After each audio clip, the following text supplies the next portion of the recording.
नमस्कार दोस्तों। इस लेसन में हम नैतिक मार्गदर्शन के स्रोतों के रूप में विधि, नियम, विनियम और अंतरात्मा की आवाज़ वाले टॉपिक पढ़ेंगे।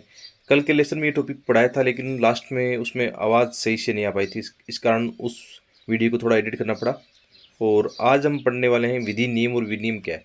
दोस्तों, इस साल आपने यदि पेपर देखा हो तो 2020 के पेपर मेंस में इथिक्स के पेपर में ये क्वेश्चन आया है, विधि, नियम और विनियम में क्या अंतर है ना। तो आप पेपर देखा करो थोड़े, ताकि आपको आइडिया लगे कि किस प्रकार मेंस के एग्जाम में पेपर आता है। ठीक है, जानते क्या है। सबसे पहले हमें यह जानना है कि व्यक्ति पर नैतिक दायित्व निर्धारित करने में विधि एक बाहरी तत्व है तथा अंतरात्मा एक आंतरिक तत्व है। आप जानते हो, जैसे विधि क्या है। विधि किसी एक राज्य या संसद या विधायिका के द्वारा बनी एक आप कह सकते हो कि कानून है, जो कि क्या होता है, व्यक्ति पर अनिवार्य रूप से लागू होता है। और यदि व्यक्ति या नागरिक इनका उल्लंघन करता है तो उनको दंड का भागी होना पड़ेगा। तो ये कह सकते हैं कि बाहरी बाहरी तत्व है, यानी बाहरी तौर पर व्यक्ति को नियंत्रण में ला रहा है। जबकि अंतरात्मा क्या है, व्यक्ति को आंतरिक तौर पर नियंत्रित करती है। यानी आप जो भी जैसे गलत कार्य करते हो तो आपका मन क्या कहता है, नहीं यार मुझे ऐसा नहीं करना चाहिए। तो अंतरात्मा क्या है, एक आंतरिक तत्व है। इसमें जैसे विधि की नीतिशास्त्रीय अवधारणा क्या हो सकती है, तो इसमें एक अच्छी परिभाषा है संत थॉमस एक्विनास की। दोस्तों, यदि ऐसी परिभाषा जो सैद्धांतिक को आपको नहीं याद होती तो कोई बात नहीं, आप इसके मर्म को समझने की कोशिश करना। सैद्धांतिक बातों पर अपने को नहीं जाना है। तो संत थॉमस एक्विनास के अनुसार विधि क्या है, यह आम भलाई के लिए एक तरह का आदेश है। सिंपल सी बात है कि विधि आम लोगों की भलाई के लिए बनाई गई है, जिससे उसके द्वारा प्रकाशित किया गया है, जिसे समुदाय की चिंता है। यानी सिंपल सी बात क्या है, विधि क्या है। विधि जनता ने किन को चुना है, लोगों ऐसे जनप्रतिनिधि को चुना है, वो क्या करेंगे, जैसे विधायिका में बैठ के फिर जनता के लिए क्या बनाएंगे, विधि बनाएंगे। तो विधि क्या है, विधि तो जनता की भलाई के लिए बनी है ना।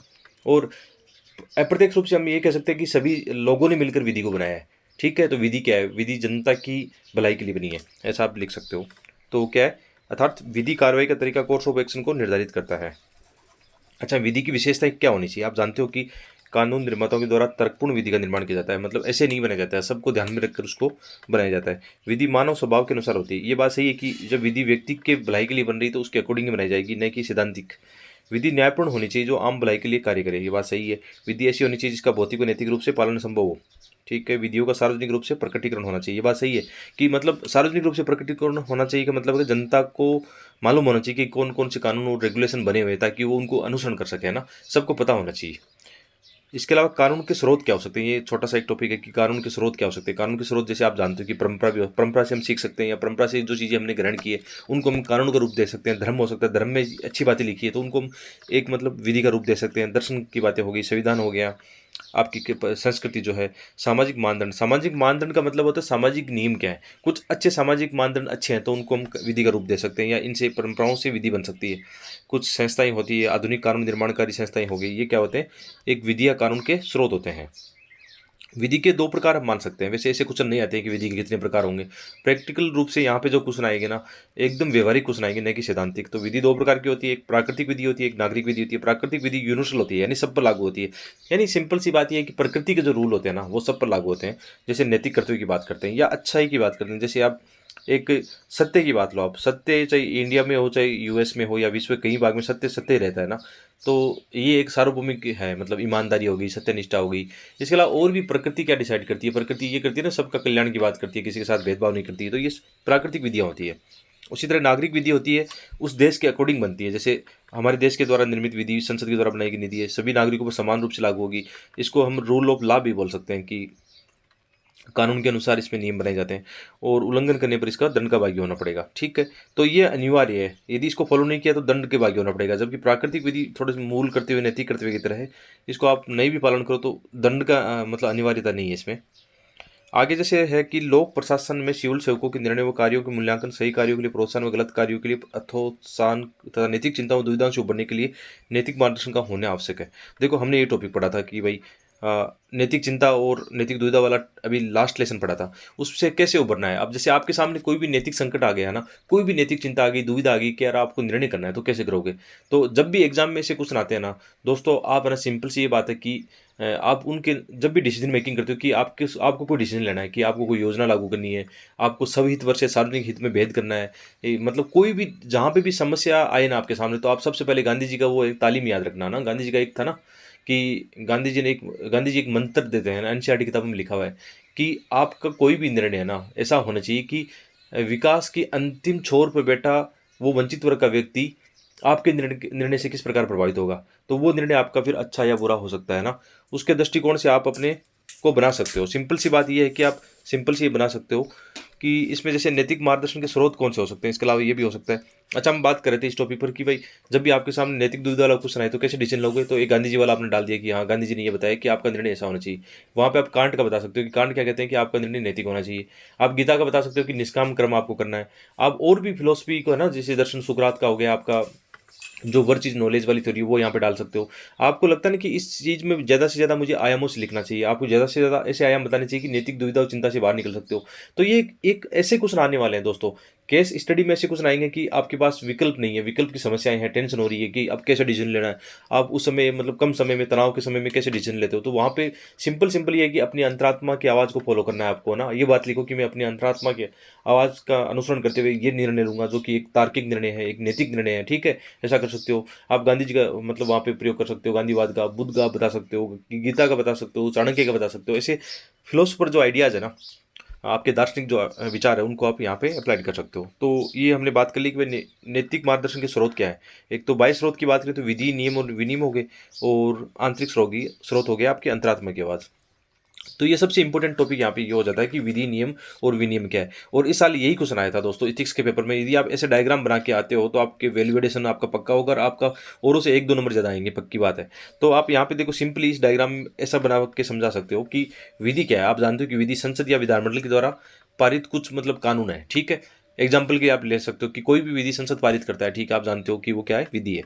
नियम क्या है, अब जब संसद ने कोई विधि बनाई भाई, तो विधि बनाई है तो क्या करेगी कार्यपालिका, कार्यपालिका उसको लागू करेगी, यानी कानून का क्रियान्वयन करेगी व्यवहारिक रूप से। तो उसके लिए कुछ क्या बनाएगी, नियम बनाएगी। ठीक है, लेकिन याद रखना नियम है ना अपने इस विधि से अलग नहीं होंगे कि ये विधि है, विधि के अकॉर्डिंग क्या बनेंगे, नियम बनेंगे। क्योंकि नियम क्यों बनाए जा रहे हैं, ताकि थोड़ा सा सरलीकरण हो, जो कानून बनाया है सरलीकरण हो व्यवहारिक रूप से लागू करने के लिए। तो उसके लिए क्या बनते हैं, नियम बनते हैं। और जब नियमों को जब हम धरातल पर जमीनी स्तर पर लागू करते हैं तो उसके लिए हमारे पास बहुत सारी संस्थाएं होती है ना। किसी भी आप देखना, किसी भी बिल को पारित जब संसद से किया जाता है तो उसका एक डिपार्टमेंट होता है, आप जानते हो कि मंत्रालय होता है। अब मंत्रालय या सरकार जो होती है ना, उसको क्या करती है, व्यवहारिक रूप से लागू करने के लिए कुछ नियम बनाती है।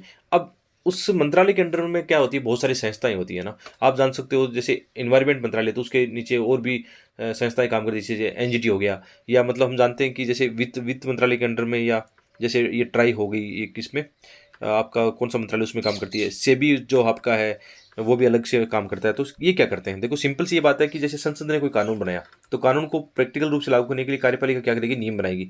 और नियमों को जमीनी स्तर पर लागू करने के लिए बहुत सारी संस्थाएं होती हैं, उनके द्वारा क्या बनाए जाएंगे, विनियम बनाए जाएंगे। तो ये हो गए लॉ, ये रूल एंड रेगुलेशन।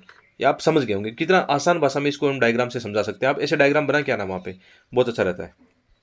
जैसे विधि क्या है, तो विधि क्या, आधुनिक समाज में विधि जनता के द्वारा चुनी गई संसद व विधानमंडल द्वारा निर्मित की जाती है। आप जानते हो विधि सब पर समान रूप से लागू होती है, सब बराबर है, इसमें अनिवार्य रूप से इसको पालन करना होता है, नहीं तो दंड के भागी हो सकते हैं। भारत में विधि संवैधानिक मूल्यों के अनुसार भारतीय संसद व राज्य विधानमंडल द्वारा निर्मित की जाती है। इसके अलावा नियम व विनियमों से सर्वोच्च नियमों से कानून सर्वोच्च होता है। ये सिंपल सी बात अभी हमने पढ़ा। जैसे ये डायग्राम यहाँ पे बनेगा, मतलब ये डायग्राम बन सकता है। ये आपका सबसे बड़ा क्या है, लॉ सबसे बड़ा होता है। फिर क्या होता है, आपके रूल्स होते हैं, है ना, उसके अंडर में फिर क्या होते हैं, रेगुलेशन होते हैं। तो आप ये डायग्राम जरूर बना के आना, ये डायग्राम अच्छा रहता है कि रूल्स रेगुलेशन सबसे छोटे हो गए, फिर रूल्स हो गए, और बाद में हो गए लॉज। ये सबसे इंपॉर्टेंट होते हैं। तो ये सिंपल सी बात है। इसके अलावा नियम क्या होते हैं, अभी हमने बात की थी ना, नियम क्या होते हैं, प्रत्येक कानून के क्रियान्वयन के लिए आवश्यक नियम होते हैं। कौन नियम, नियम कौन होता है, कार्यपालिका यानी सरकार बनाती है। ये नियम कानून की मूल भावना से जुड़कर उसकी व्याख्या, स्पष्टीकरण, विस्तारण करते हैं ताकि कानून को सरलतापूर्वक और प्रभावी रूप से लागू किया जा सके। नियम निर्माण अभी हमने बात की थी, कौन करता है, कार्यपालिका के द्वारा किया जाता है। नियम कानून विधि से परे नहीं जा सकते, जो भी मूल कानून है ना उससे परे नहीं जा सकता, उसके अकॉर्डिंग ही नियम बनाने होते हैं। इसके अलावा विधायिका द्वारा कार्यपालिका को नियम बनाने की शक्ति प्रदान करने को अधीनस्थ विधान कहते हैं। ये बहुत इंपॉर्टेंट पॉइंट है, कई बार ये अधीनस्थ विधान पूछा जाता है क्या है। तो आप इसको बता सकते हो कि विधायिका ऐसी शक्ति देती है किसको, कार्यपालिका को, क्योंकि आप भी कुछ है ना, कुछ नियम बना सकती हो। तो उसको बोलते हैं अधीनस्थ विधान, यानी इसको बोलते हैं प्रत्यायोजन विधायन, या आप कह सकते हो कि ये कार्यपालिका की ऐसी शक्ति है जो कि संसद के द्वारा मतलब अनुमति के साथ कुछ कानून बनाती है, उसको नियम बोलते हैं। आप उसमें लक्ष्मीकांत बुक में आप पढ़ोगे वो बातें। विनियम क्या होते हैं, अभी हमने बात की थी कि ये विधि व नियम का विस्तार होते हैं। अभी हमने बात किया था सबसे पहले रूल बना, उस नहीं सॉरी लॉ बना, उसके बाद में आपका क्या बना, रूल्स बने। रूल्स के अकॉर्डिंग अब क्या बनेंगे, रेगुलेशन बनेंगे। तो ये क्या है, विनियमन रेगुलेशन है। ठीक है, बहुत ही सिंपल सी बात है यहाँ पे कि ये विधि व नियम के विस्तार होते हैं जो विनियामक की संस्थाओं द्वारा निर्मित किए जाते हैं। विनियम नियमों कारणों को परिस्थिति के अनुकूल व्यवहारिकता प्रदान करते हैं। ये कार्य के तकनीकी व प्रक्रियात्मक पहलू से अधिक जुड़े होते हैं। आप जानते हो जैसे संसद ने कोई कानून पारित किया, ठीक है, तो कार्यपालिका उसके कुछ नियम बनाएगी और फिर संस्थाएं उसमें क्या करेगी। जैसे यहाँ पे कोई सेबी से संबंधी कोई रूल है, लॉ है ना, वो किसने बनाया, संसद ने बनाया। उसके फिर जो भी मिनिस्ट्री या सरकार होगी वो क्या करेगी, उसके नियम बनाएगी। अब उसको प्रैक्टिकल रूप से लागू करना है तो जिम्मेदारी किसकी होगी, सेबी की होगी, है ना। सेबी जैसे आप जानते हो कि शेयर बाजार में है ना कुछ चीज़ें नियंत्रित करती है, लागू करती है, तो ये संस्था के द्वारा क्या किया जाएगा, विनियम बनाए जाएंगे। ठीक है, ये डायग्राम यहाँ पे आ सकता है, बहुत अच्छा डायग्राम है, इजीली कर सकते हो। तो यहाँ पे लेसन समाप्त होता है, छोटा सा लेसन था और ये पसंद आया होगा। नहीं पसंद आया तो कोई बात नहीं, आपकी कुछ दिक्कत है तो आप कमेंट बॉक्स में ज़रूर आप मैसेज कर सकते हो। बहुत बहुत धन्यवाद।